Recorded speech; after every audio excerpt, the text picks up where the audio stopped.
Bien, con nosotros el doctor Rafael Albuquerque, abogado, especialista en temas sociales, es ministro de Trabajo por 10 años. Fueron 10 años consecutivos, ¿eh? 9 años. 9 años, pero en tres gobiernos diferentes, ¿no? No, con Balaguer y después con Leonel Fernández. Bueno, y además es vicepresidente de la República por 2 periodos consecutivos. Además forma parte del grupo muy exclusivo de asesores internacionales de la Organización Internacional de Trabajo. Placer tenerlo por acá, doctor. No, gracias Mario por esta nueva invitación y siempre... Esto es suyo. Muchas gracias, me honra la invitación. Mire, el expresidente Leonel Fernández, en una comparecencia que hizo ayer y que hoy, por cierto, destaca mucho la prensa diaria, la prensa matutina, bueno, pues rechazó la mediación esta que aceptada por el PRM, de utilizar el Consejo Económico y Social como moderador para el propuesto diálogo que ha estado tratando de promover el presidente del CONEP, el ingeniero Pedro Brache. Y en un lenguaje popular eso dice, bueno, ese es el clásico pelo en el sancocho, una especie de cuba frío, porque la gente pensaba, bueno, hay diálogo. Entonces, él alude una serie de razones, dice que viola la Constitución. Específicamente, ¿cuál es la violación en este caso a la Carta Magna que representa el uso del Consejo? Mira, cómo no, el Consejo Económico y Social, que es un órgano que ya prácticamente es, al momento de nosotros adoptarlo en la Constitución del 10, era ya un órgano que había sido constituido en numerosos países y tiene su origen en la concertación social. La concertación social es un mecanismo de diálogo entre empresarios y trabajadores para tratar de minimizar el conflicto, la contradicción típica entre empresarios y trabajadores. Y entonces en todos los países del mundo se crea el Consejo Económico y Social. La Constitución del 2010 lo consagra precisamente en esa corriente de un Estado social, democrático y de derecho, y establece muy claramente, primero, cuál es la competencia. La competencia es tratar materias económicas, sociales y laborales. Y dispone que una ley regule sus atribuciones. Esa ley la promulga el propio Danilo Medina ya en el 2015. ¿Cuáles son las atribuciones del Consejo Económico y Social? Bueno, que obreros y empresarios puedan presentar proyectos de ley, anteproyectos, pueda presentar esos anteproyectos al gobierno que tengan que ver con los asuntos económicos y sociales, que la política económica que va a trazar el gobierno sea consultada previamente con esos actores que están dentro, en el seno del Consejo, las políticas sociales que se discutan en el Consejo Económico y Social, que está integrado por 15 representantes de los trabajadores, 15 representantes de los empleadores y 15 representantes de la sociedad civil. Ahora es un órgano adscrito al Ministerio de la Presidencia y con vinculación permanente con el Ministerio de Trabajo y el Ministerio de Economía y de Planificación. Entonces, ¿qué hemos dicho? Bueno, ese no es un escenario, ese es un escenario para la concertación social. Y eso, bueno, yo como especialista lo conozco muy bien. O sea, eso surge ante el conflicto, ante las huelgas, el conflicto permanente entre empresarios y trabajadores, se crea ese órgano que se llama Consejo Económico y Social. Fíjate las cosas de la vida, Mario. En el 2005, antes de que se elevara a rango constitucional el Consejo Económico y Social, Leonel Fernández, por decreto, creó un Consejo Económico, Social e Institucional. Y decía, para tratar cualquier tipo de materia. O sea que si hubiera estado vigente el decreto... Aquel sí, entonces cabía. Pero este no. En ¿cuáles son esas atribuciones? Esas atribuciones son económicas y sociales y laborales. Entonces, es violentar la Constitución. Nosotros estamos con el diálogo. Cuando se suspendieron las elecciones, al otro día hablaron todos los líderes políticos. Y Leonel fue el primero, en la noche ya, mientras los otros decían, hay que esclarecer esto, Leonel dijo, aquí hay una crisis política y propongo un diálogo social. Ahora, doctor, lo que ya ha llamado la atención es lo siguiente, porque es que... Un diálogo político, no sí, es social. Es que el PRM, sin embargo, haya aceptado esa propuesta. Y se entendía, por ejemplo, que claro, la alianza que tienen ustedes con el PRM, pues a nivel electoral es determinados ayuntamientos para determinadas posiciones. Pero se entendía, sin embargo, que en este tipo de situaciones marchaban juntos, es decir, que había... Sí, así fue. ¿Y qué pasó? Fíjate, después de la suspensión, el CONEP, como Leonel y otras fuerzas políticas, la propia conferencia del episcopado planteó diálogo. Bueno, se buscó el diálogo, se buscó propiciar el diálogo a través del CONEP. Y el CONEP invitó tanto al partido de gobierno como a las demás fuerzas políticas. Y tuvieron reuniones con la Junta Central Electoral, con las distintas fuerzas políticas. Y la oposición en conjunto, tanto el bloque que liderea el PRM como el bloque que liderea Leonel Fernández, se reunieron en varias sesiones, se hicieron diferentes planteamientos al gobierno, como bloque de oposición al gobierno. Se le hicieron llegar propuestas a través del CONEP. Y hubo propuestas que venían, iban, y al final dijimos, bueno, habíamos propuesto una serie de personalidades, el gobierno no las aceptaba, proponía otras. Y entonces al final buscamos una vía de avenencia sobre la base de no hablar de personas, sino de instituciones. Y propusimos entonces, toda la oposición, propusimos el presidente del CONEP, el presidente de la conferencia del episcopado, el presidente de los evangélicos, de las asociaciones evangélicas, el presidente o presidenta de Participación Ciudadana y una personalidad de prestigio. Bueno, entendíamos que esto lo iba a aceptar el gobierno, y el gobierno el domingo respondió diciendo que ellos preferían que el diálogo se hiciera a nivel del Consejo Económico y Social. Nosotros, eso lo mandó a decir a través del CONEP. Nosotros nos enteramos por la vía de los diferentes bloques de oposición. Ya en la noche tuvimos contacto con el PRM dijo sí, nos parece bien, lo aceptamos. Nosotros tenemos reunión siempre ordinaria de la dirección política el lunes en la mañana. Bueno, y la respuesta fue muy bien, el lunes por la mañana vamos a analizarlo. Ellos nos dieron a nosotros, lo aceptamos, ya no tenemos más que ir a ese diálogo. Entonces al otro día nosotros nos reunimos y efectivamente, bueno, estudiamos la propuesta, vimos la Constitución, vimos la ley 142.15 y dijimos, no, pero este no es el escenario. Queremos diálogo, insistimos en el diálogo, requerimos el diálogo. Incluso que estos jóvenes que han protestado y que han mantenido en alto la bandera de la democracia y de la legalidad y de la legitimidad, que se han incluido incluso en el diálogo. Bueno, pero el Consejo Económico y Social ya incluso fue convocado en el día de hoy, fracasó en su reunión, pero la idea era eso, o sea, no puede ser ese escenario. Pero además, aparte de la inconstitucionalidad, es inapropiado, porque ¿por qué una comisión mediadora? Bueno, la comisión mediadora era para ponernos de acuerdo, o sea, ¿qué iba a hacer esa comisión mediadora?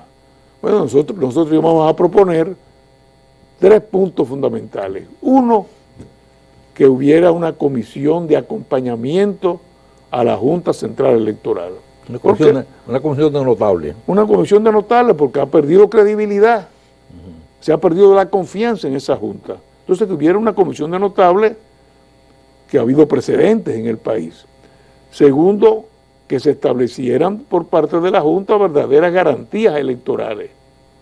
Y tercero, que se establecieran responsabilidades de lo que sucedió el día 16 de febrero cuando se suspendieron las elecciones. Esos eran los 3 puntos que nosotros íbamos a proponer. Bueno, tal vez el partido de gobierno iba a proponer otro. Entonces, discutir eso con un mediador, con estas 4 instituciones y una personalidad que sirviera de mediador. Ahora, la pregunta es, ¿y puede entonces el gobierno ser parte y mediador? ¿Cómo propiciar un diálogo cuando vamos a ir a un escenario que es una institución del gobierno? O sea, que además de inconstitucional, es inapropiado, porque tú no puedes ser mediador y partícipe y parte del diálogo. Entonces, eso es imposible. Ahora, después que el PRM tomó esa decisión de manera tan intempestiva... Eso es como si un umpire estuviera jugando la tercera base. Sí. Entonces, ¿ustedes han vuelto a conversar con el PRM? ¿Cuál fue la razón, la motivación? Bueno, le hemos dicho, ellos han dicho que no, que van a participar en el diálogo. Y fíjate lo que provocaron hoy, un cacerolazo frente a las instalaciones del Consejo Económico y Social, que queda dentro del mismo campus universitario. Ahí en la calle, bueno, hubo un cacerolazo. Y al final, bueno, lo suspendieron. Entonces, pero vuelvo y te reitero, nosotros estamos interesados en el diálogo con personalidades independientes que sirvan de mediadores.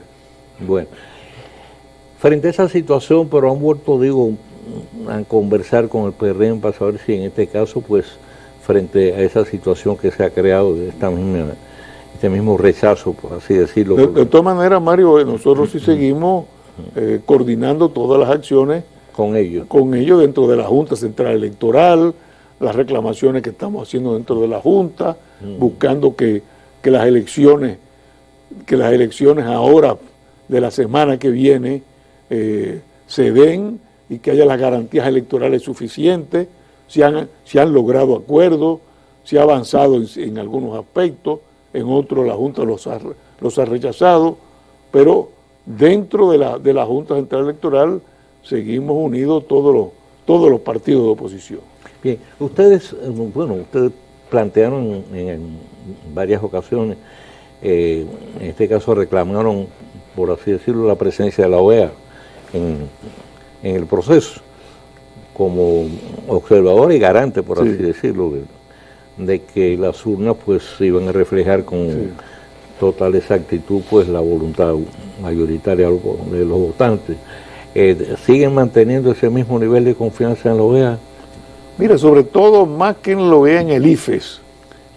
El IFES, que es un organismo norteamericano, un organismo especializado precisamente, porque la OEA es un organismo político, no especializado. Claro. El IFE es un organismo especializado en cuestiones electorales y no solamente se apersonó en el país a pedido nuestro y de la Junta Central Electoral, que finalmente lo solicitó, sino que permaneció aquí y le ha estado dando seguimiento. Gracias a ello se frustró el intento de fraude del día 16, porque ellos exigieron 9 niveles de seguridad que se aplicaron para las elecciones del 13 de febrero. Se aplicaron, bueno, y el intento de fraude por eso fue fallido, por eso fracasó, porque habían ya mayores niveles de seguridad. Una cosa que me llama la atención es que todavía hay grupos que están reclamando o cuestionando el hecho que hayan suspendido las elecciones, pero si los equipos fracasaron, había que suspenderlas. No. ¿Cómo se iban a dar las elecciones si el equipo con el que se iba a votar no funcionó? No funcionó. Eso era imposible. Sin embargo, siguen planteando esa misma, cuestionando que se han suspendido las elecciones. Eso fue una cosa inevitable. Ahora, es evidente, o sea, que Lionel tenía razón. O sea, se lo dijimos en la primaria. Hablamos varias veces con el presidente de la Junta, con el doctor Castaño, se lo advertimos. Para mí es penoso, ¿no es así? Porque es una persona de nuestro aprecio, una persona que ha tenido siempre una imagen respetable en este país, que haya pues tenido tan mal desempeño en estos momentos, y se lo advertimos, que no eran confiables las máquinas, que no era confiable el sistema electrónico.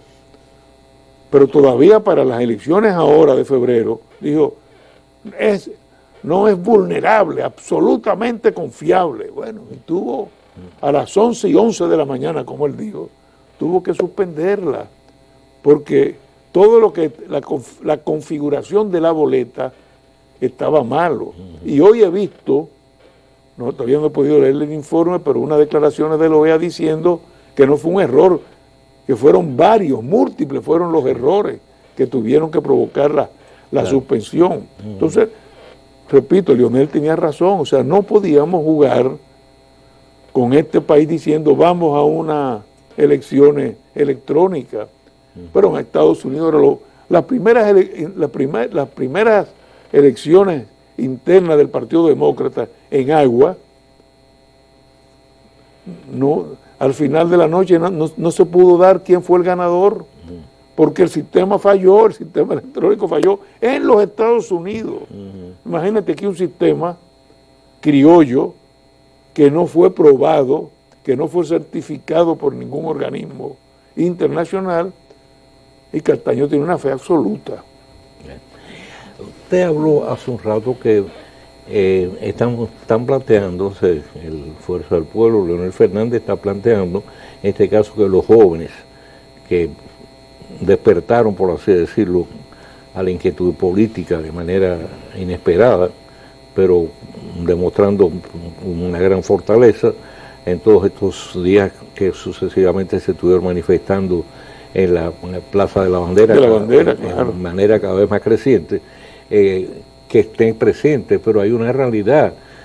Ellos no tienen, en este caso, una entidad estructurada, constituida. Entonces, ¿cómo, por ejemplo, pudiera decirse, bueno, cómo van a estar presentes? ¿Quién va a elegir los representantes de ellos, en este caso? Bueno, yo he visto luego de todas estas manifestaciones semanales y la gran manifestación del 27 de febrero, que tienen pues una serie de, un conjunto de jóvenes que se reúnen, se han organizado ahí mismo, sí, todo al calor de la protesta.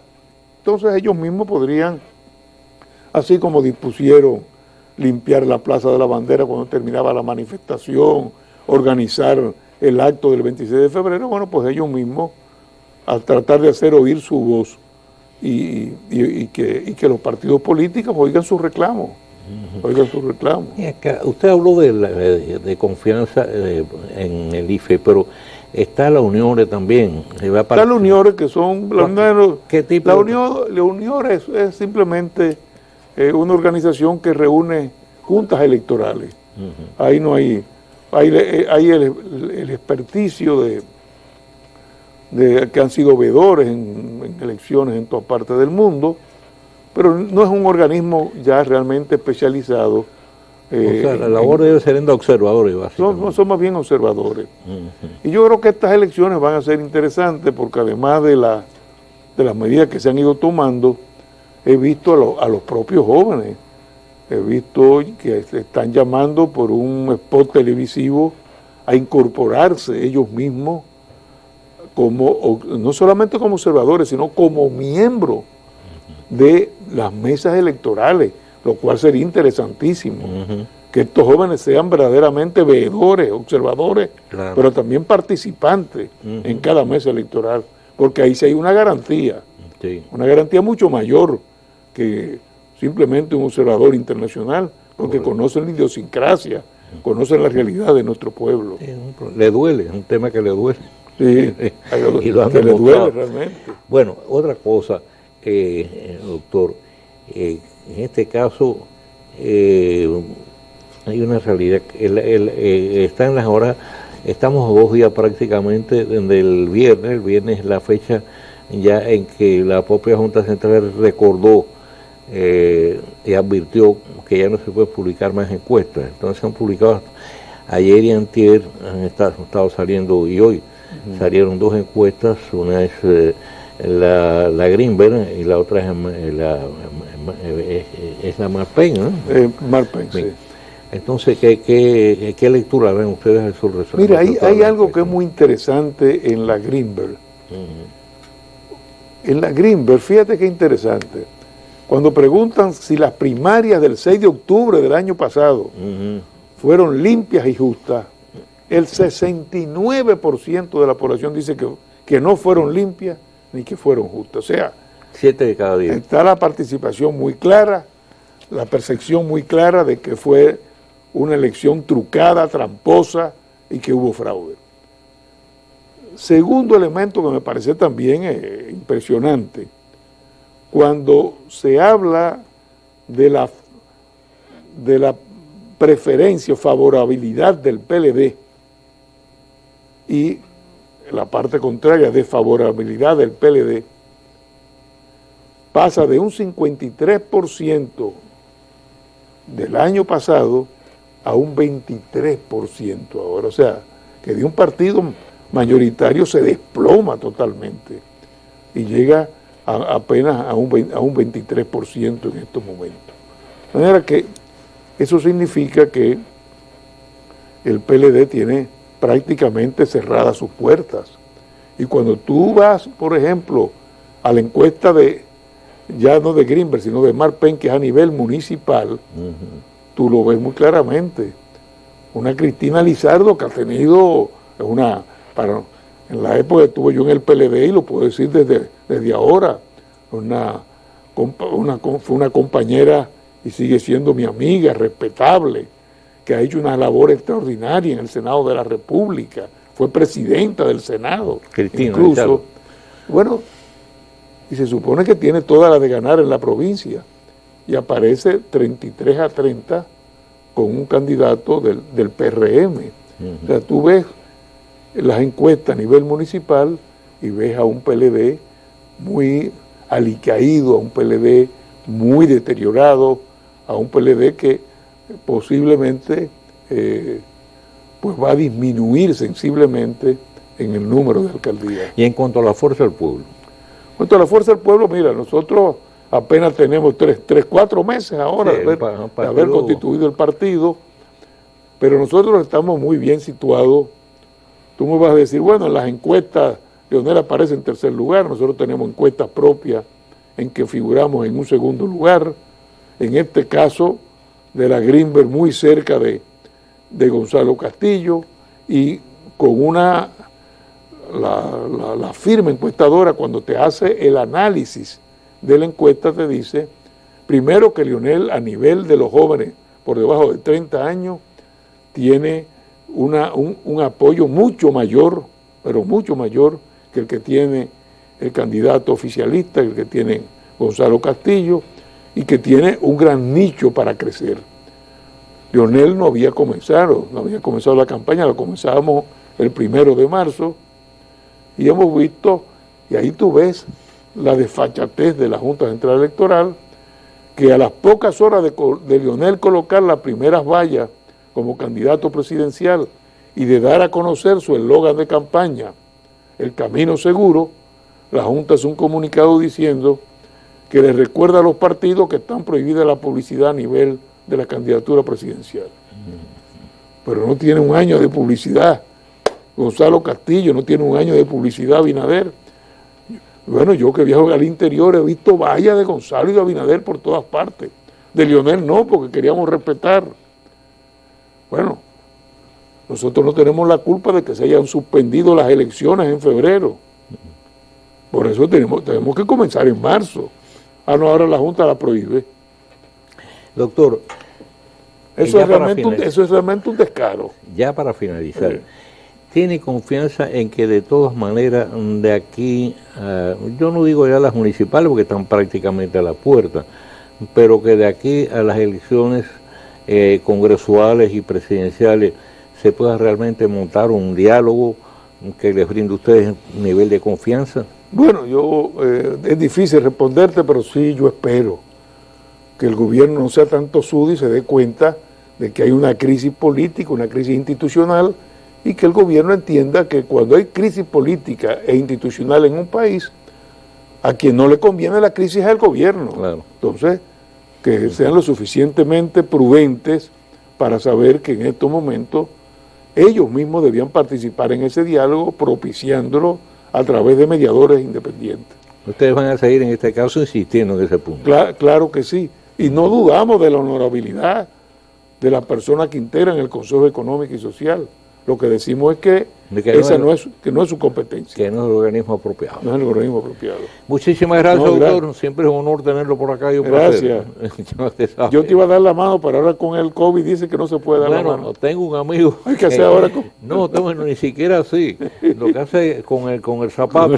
Con el zapato. Bueno, como que hay una situación de pánico que se ha creado. Quizás yo creo que indebida, ¿no? Claro. Lo que hace falta es seguir al pie de la letra las instrucciones. Las instrucciones de salud pública. Claro. De salud pública y además de reconocido infectólogo como el doctor Jesús Feregil. Claro.